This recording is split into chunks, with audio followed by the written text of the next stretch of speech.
What's going on, everyone? BC here, coming to you with my very first movie review. And to kick off this series, we're going to be reviewing Project Hail Mary. And I'm just getting home from watching that movie, so it's very fresh in my head. It's very late at night right now. It's past midnight. And yeah, I'm excited to start doing movie reviews. This is something I've been wanting to do for a little bit here. But Project Hail Mary is starred by Ryan Gosling and directed by Phil Lord, Chris Miller, who have done movies such as the Jump Street series, along with the Into the Spider-Verse, and also the Lego movies. So yeah, if you enjoy those movies, I'm sure you'll definitely enjoy this movie. And by the end of this, I will let you know if this is something you should see in theaters or just watch it at home on when it comes out on streaming service. So this is a 2.5 hour long movie, and it feels like a 2.5 hour long movie, but not in a bad way. It doesn't drag. At least it didn't drag for me. And Ryan Gosling is the main character, and I'll give you a quick summary of it if you haven't seen any of the previews for it.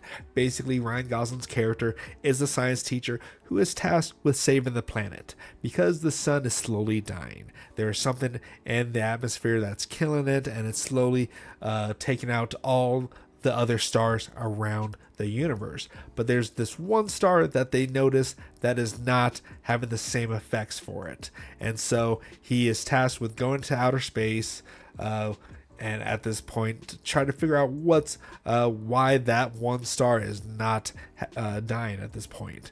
And along the way, he runs into an alien who's also experiencing the same issue on its planet. So they band together to figure out what's going on with this. So basically, it's going to be carried by Ryan Gosling, and it's shot from different perspectives of Ryan Gosling. So it's shot while he's in outer space, and it jumps back to while he's on Earth, and it shows you the whole process of him trying to figure out what's going on, along with the build up to when he gets shot into outer space. So you get the perspectives from both areas, and there's two supporting cast members in this that are really great. You'll see them. I'm not going to this is going to be a spoiler free, so you don't have to worry about any kind of major spoilers that you haven't seen in those commercials. But yeah, so basically it's they do the whole build up to him going into space, and then him figuring out what's going on with this phenomenon. And for me, it hits on a lot of different kind of emotions. For me, it hits in the fear, I would say, not like fear like jump scares or whatever, but just like the fear of what's going to happen to the characters, along with happiness, sadness, and just great comedic timing for Ryan Gosling. Ryan Gosling does a great job throughout this whole movie, basically carrying it, because you're going to be following him throughout this whole time, and he communicates with the alien, and it does a great job with interacting with this. And but yeah, other than that,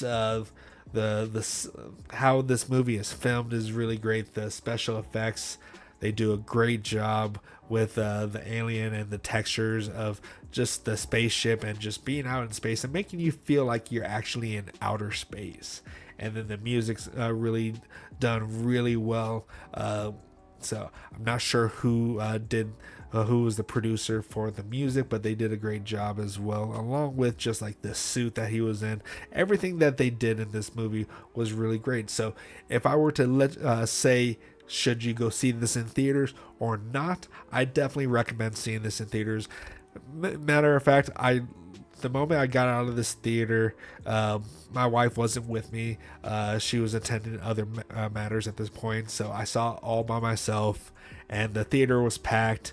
And the moment I got out of this theater, I scheduled to see it again on Saturday. So I will be watching it again on Saturday, but this time it's going to be in IMAX, and I'm excited to see that, because this is definitely something I feel like IMAX will also improve this movie even better for me. So I'm going to be seeing it this Saturday. So this is a thumbs up. Go see it in theaters. I feel like this is something that you should experience with the audience, because there's some moments that are just very quiet. The atmosphere just really captures you for this. So definitely see it in theaters. Don't be that person that talks through through the quiet moments for it, especially when they're in outer space. There was a few people who kind of made some noise, which you can tell that other people were kind of upset about it, but it is what it is. Yeah, so definitely see this in theaters. Let me know in the comments down below after you've seen it, or if you've been anticipating this. I can see this being movie of the year, and it's still early. It's still March. And there's a lot of other movies that are going to be coming out that I'm sure a lot of people want to see. I'm excited for Spider-Man, Brand New Day. Just saw the previews for that. So if you haven't seen my reaction to that, you can see that on my page, along with the Avengers movies. So there's definitely some other movies that could possibly take that spot. But right now, if I were to give movie of the year, it definitely would be this. And I wouldn't be surprised next year's Oscars that it does win some type of award. But yeah, of course, go ahead and leave a like, follow, do all that good stuff. I really appreciate you taking your time watching this review, my very first review, and I'm sure I'm going to do some other movies upcoming soon. But yeah, let me know in the comments down below if you've seen this movie and if you enjoyed it, or if you didn't, let me know why you didn't enjoy it. I always like to see other people's perspective. But until next time, I'll see you guys later.